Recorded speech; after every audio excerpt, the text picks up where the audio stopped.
Olá. Hoje, a gente vai mergulhar numa estrutura que é literalmente o pilar do nosso movimento, o osso ilíaco. Um pilar fundamental. Exato. A fonte que a gente analisou é um descritivo anatômico super detalhado, sabe? É quase um mapa de uma peça que todo mundo tem, mas que, sei lá, pouco a gente conhece em detalhes. É verdade. A gente sente ele ali, na bacia, mas não pensa na complexidade. E a nossa missão aqui é justamente essa. É decifrar essa arquitetura do ilho, entender por que cada contorno, cada linha existe e como ele funciona como uma grande âncora para o nosso corpo. Uhum. Sabe, o material descreve o ilho como um osso em forma de asa. E eu fico pensando nisso. Uma asa de osso dentro da gente. Vamos explorar o que isso significa. E faz todo sentido essa curiosidade, porque não é só uma imagem poética. Essa forma de asa é uma solução de engenharia da natureza, de verdade. Engenharia, gostei disso. Sim, o ilho não é um osso qualquer. Ele é a maior e a mais superior das 3 partes que se fundem para formar o osso do quadril, o osso pélvico. Ah, então ele não trabalha sozinho. De forma alguma. Ele, junto com o isquio e o pubis, cria a nossa bacia. Ela protege os órgãos e, mais importante, faz a ponte entre a coluna e as pernas. A forma dele, a textura, tudo ali foi esculpido pela evolução para a gente conseguir ficar em pé e caminhar. Ok, então vamos começar a desembrulhar isso. A fonte diz que o ilho forma a parte superior do acetábulo. É um nome que soa complexo. Soa mesmo. O que é exatamente o acetábulo? E por que essa conexão com o ilho é, tipo, o ponto de partida de tudo? Pensando de um jeito mais prático, seria como se o ilho fosse o teto da garagem onde o osso da perna estaciona. Essa analogia da garagem é ótima. Sim, e podemos até adicionar um detalhe. É uma garagem com um encaixe perfeito, de altíssima precisão. O acetábulo é essa cavidade funda em forma de taça no osso do quadril. É o soquete da articulação. Ah, o encaixe. Isso. A cabeça do fêmur, que é o osso da coxa, se encaixa ali como uma bola, sabe? E cria uma das articulações mais móveis e, ao mesmo tempo, estáveis do corpo. E o ilho, como você disse, forma o teto resistente dessa estrutura. Certo. Aí a fonte divide o ilho em 2 partes principais para a gente entender essa arquitetura. A primeira é o corpo do ilho. O corpo seria a fundação, a parte mais estrutural. Exato. O corpo é a porção mais maciça, mais robusta, fica lá embaixo, contribuindo para a formação do acetábulo. É onde ele se une com os outros 2 ossos, o isquio e o pubis. É a base. A base de tudo. Isso. Mas a parte que realmente chama a atenção, a que dá a forma para o nosso quadril, é a segunda, a asa do ilho. A famosa asa. Então, se o corpo é a fundação, a asa é o edifício que se ergue a partir dela. Perfeito. A asa é essa grande porção chata que se abre para cima e para os lados. E qual a vantagem de ter essa estrutura tão grande assim, tão expandida? A vantagem é dupla. Primeiro, ela cria a largura da nossa bacia, né? Oferece proteção para os órgãos abdominais. Segundo, e talvez o mais importante para o movimento, essa superfície enorme serve como um outdoor gigante para fixação de músculos. Um outdoor para os músculos. Sim, músculos poderosos precisam de uma área de ancoragem grande para gerar força, e a asa do ilho oferece exatamente isso. Dentro dela, a fonte destaca a ala, que é a superfície principal, e a crista ilíaca. Espera aí. A crista ilíaca é aquela borda de osso que a gente consegue sentir quando coloca a mão na cintura, bem na lateral. Isso mesmo, é exatamente essa parte. É a borda superior, curva e espessa da asa. É um marco anatômico tão importante que médicos, fisioterapeutas usam como ponto de referência o tempo todo. Então não é só uma borda qualquer. Não mesmo. Pense nela como a viga mestra do telhado, voltando para sua analogia. Ela dá rigidez para a estrutura da asa e serve de ponto de fixação para músculos muito importantes do abdômen, como os oblíquos, e das costas. Quer dizer que aquela dorzinha que a gente às vezes sente na lateral depois de uma sessão mais pesada de abdominais tem a ver com os músculos puxando essa crista? Exatamente isso. Você está sentindo o resultado do trabalho dos músculos que estão ancorados ali. Isso mostra como a anatomia está diretamente conectada à nossa experiência física. Faz todo sentido. A crista não é só osso, é uma interface ativa. Perfeito. Entre o tronco e os membros inferiores. E aqui é onde a coisa fica ainda mais detalhada. A fonte que a gente analisou fala de várias espinhas. Espinha ilíaca antero-superior, antero-inferior, póstero-superior. Os nomes assustam um pouco. Sim, à primeira vista parece só uma lista de nomes para decorar. Mas, se a crista é a viga, o que são essas espinhas? São como pregos ou parafusos nessa estrutura. É uma ótima forma de pensar nisso.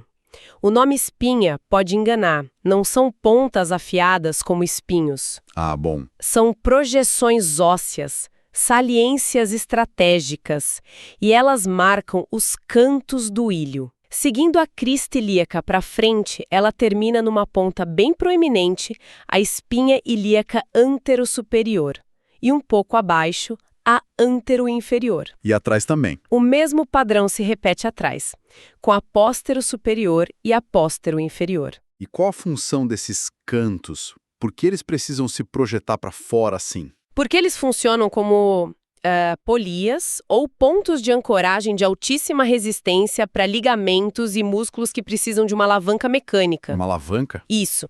A espinha ilíaca antero-superior, por exemplo, é onde se prende o ligamento inguinal, uma estrutura fundamental na parede do abdômen, e também é o ponto de partida de um músculo longo, o sartório. Sartório, ok. Sabe aquela fisgada na virilha que às vezes dá num chute mais forte ou num sprint? Pode ter a ver com as forças que atuam nos músculos que se prendem bem ali. A estabilidade do nosso passo começa nesse pequeno ponto. Caramba, então as espinhas são as âncoras para os cabos, os ligamentos e músculos. Mas e a força bruta para a gente se mover? Imagino que a superfície principal do osso, aquela asa, tem um papel central nisso, né? Pega conexão, certo? Totalmente. Tem a ver com os glúteos. Exato. A superfície externa da asa do ilho não é lisa como uma parede. Ela é meio áspera e tem 3 linhas demarcadas: a linha glútea anterior, a inferior e a posterior. E essas linhas seriam como as marcações no chão de uma fábrica, indicando onde cada máquina deve ficar. Exatamente. Que analogia perfeita. Cada linha delimita o território de origem de um dos 3 músculos glúteos. Elas organizam os músculos em camadas, tipo uma equipe especializada. Em camadas. Sim, a linha inferior é para o glúteo mínimo, o mais profundo. Ele é um estabilizador discreto, mas crucial, sabe? Impede que a nossa pelve caia para o lado a cada passo. Uau! A linha anterior é para o glúteo médio, o nosso grande estabilizador lateral fundamental para equilíbrio. E a linha posterior delimita a área do gigante do time. Glúteo máximo. Ele mesmo, o motor principal que nos impulsiona para frente. O osso literalmente cria um organograma para nossa força.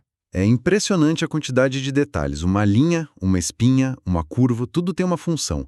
Mas, ao mesmo tempo, eu imagino o tamanho do desafio para quem estuda isso a fundo. É um desafio enorme. Tipo, estudantes da área da saúde, memorizar todos esses nomes, localizações e, o que deve ser mais difícil, entender como tudo isso funciona junto em 3 dimensões. Deve ser uma montanha para escalar. É uma montanha, sem dúvida. E o segredo para escalar não é só memorizar os nomes das rochas no caminho. É entender o mapa, a relação tridimensional entre cada ponto. Visualizar o movimento. Exatamente. Visualizar como um músculo que sai da linha glútea anterior vai cruzar a articulação e produzir um movimento. Uma preparação sólida, com os recursos certos, faz toda a diferença para transformar essa avalanche de informação em conhecimento aplicável. E falando em preparação, para quem é estudante e quer se preparar de verdade, vale a pena entrar em medcob.com.br, baixar o app e aproveitar o maior banco de questões do Brasil. Lá tem provas anteriores de todas as instituições, questões comentadas, resumos práticos, aulas completas e flashcards prontos para revisar onde quiser. É uma forma de testar e consolidar todo esse conhecimento. Com certeza. Uma ferramenta assim ajuda a construir exatamente essa compreensão espacial e funcional que é tão essencial. Transforma o estudo, que pode ser muito passivo. De só ler, né? Isso deixa de ser uma tarefa de memorização e vira uma de resolução de problemas, de descoberta. Perfeito. Retomando a nossa análise, então. Depois de passar pelo corpo, pela asa, crista, espinhas, linhas, qual é a grande lição? Se a gente pudesse dar um zoom out e olhar o ilho como um todo, o que ele nos diz? Olha, a grande lição é que o ilho é a personificação daquele princípio de que a forma segue a função. Ele não é uma estrutura passiva, um cabide para músculos, ele é uma obra-prima de engenharia biomecânica, ativa e dinâmica. Certo. Vamos pensar num movimento simples, como levantar de uma cadeira. No momento em que alguém decide levantar, os músculos presos nas linhas glúteas, principalmente o máximo, se contraem com força para estender o quadril e empurrar o corpo para cima. Ok, então a força vem da asa. Isso. Mas, ao mesmo tempo, para a pessoa não desabar para frente, os músculos do abdômen ancorados lá na crista ilíaca se contraem para estabilizar o tronco. Ah, o contrapeso. Tudo acontece em menos de 1 segundo. O ilho é o maestro que coordena essa orquestra de forças. Maestro, gostei. Ele distribui o peso do corpo para as pernas de forma segura e eficiente. A sua forma de asa não é estética, é funcional. Ela maximiza a área para os músculos e dissipa o estresse. Ou seja, cada detalhe que a gente discutiu hoje não é só um nome num livro, mas uma peça ativa em quase todos os movimentos que fazemos. Precisamente. A estrutura complexa do ilho é a resposta da evolução às demandas incríveis de sermos bípedes. Ele precisa ser absurdamente forte para suportar o peso do corpo por décadas. E, ao mesmo tempo, delicado. Exato. Moldado de uma forma que permita a fixação de músculos que nos dão a graça de dançar ou a potência para saltar. Não há nada de aleatório no design dele. Fantástico. Então, resumindo a nossa jornada de hoje, a gente desvendou o ilho não apenas como um osso, mas como a grande asa da nossa pelve. Isso.